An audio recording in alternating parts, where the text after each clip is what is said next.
पिछले 7 सालों में पीएम मोदी ने देश की छवि एक शक्तिशाली देश के रूप में स्थापित की। एक ऐसा देश जो सुरक्षा हो या आर्थिक मोर्चा हर तरह से अपने देशवासियों का हित सुनिश्चित करने के लिए समर्थ है। लेकिन विपक्ष और खास तौर पर कांग्रेसी चमचे उनकी नीतियों पर सवाल उठाते रहे।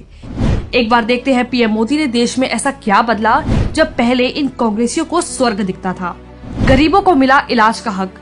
मनमोहन के राज में किसी भी गरीब को प्राइवेट हॉस्पिटल में इलाज की सुविधा नहीं थी।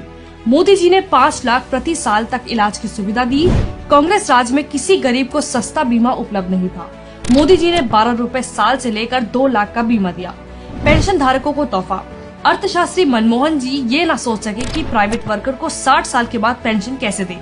मोदी जी अटल पेंशन योजना लेकर आए, जिसमें 5,000 महीना पेंशन और 8.5 लाख की सहायता का प्रावधान है। वही वन रैंक वन पेंशन जिसे इंदिरा ने बंद किया था, पर मोदी ने वापस बहाल किया। किसी 20 साल पहले रिटायर्ड फौजी से इसका फायदा पूछिए। धुएं से आजादी। 70 सालों से देश की महिलाएं चूल्हे के धुएं में घुट रही थी, लेकिन कांग्रेस को ये घुटन नजर नहीं आई। Modi 9 crore free gas connection दे चुका है, जिससे आज देश की हर महिला उनका आभार और कांग्रेस को गालियां देती है।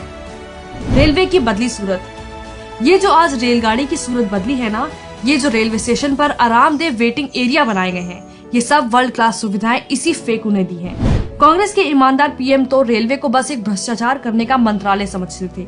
आज देश के हर कोने में रेल को पहुंचाया और विकास की एक नई गाथा लिखी। आतंकियों को डराया। पीएम मोदी के राज में देश में एक भी बम ब्लास्ट या आतंकी हमला नहीं हुआ, वरना कांग्रेस के काले काल का अध्याय तो आपको पता ही होगा।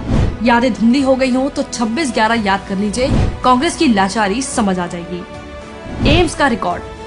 कोरोना में कहा गया कि देश में हॉस्पिटल व्यवस्था अच्छी नहीं है, जो कि सच भी है। पर सच ये भी है कि मनमोहन जी ने 6 एम्स बनाए, वो भी अटल जी द्वारा सैंक्शन किया प्लान था। 2014 में 7 एम्स थे और आज 14 है, जो कि फेकू मोदी ने ही फेंकते फेंकते बना दिए। शहीदों को सम्मान। राजघाट 44 एकड़, शांतिवन 52 एकड़, विजय घाट 44 एकड़। ये दिल्ली जैसी जगह पर जहाँ रहने को घर की जगह नहीं, वहाँ बनाए गए गांधी परिवार के स्मारक। और इन स्मारकों पर आज भी करोड़ों खर्च होते हैं उसके रखरखाव पर, लेकिन सब चुप है। पर जैसे ही सरदार पटेल की 5 एकड़ की प्रतिमा बनी, कांग्रेस उस पर सवाल उठाने लगी, जिसमें हर साल लाखों लोग टिकट लेकर जाते हैं। 5 करोड़ सालाना औसतन एक समाधि का खर्च है। चलो माना कांग्रेस के लोग महान थे, तो देश में फौजियों के लिए एक भी मेमोरियल क्यों नहीं बना? मनमोहन जी ही बना देते। नहीं भाई, वो भी इस चाय वाले को ही करना था, इसलिए दिल्ली में देश का पहला वॉर मेमोरियल बना। अब राम का नाम।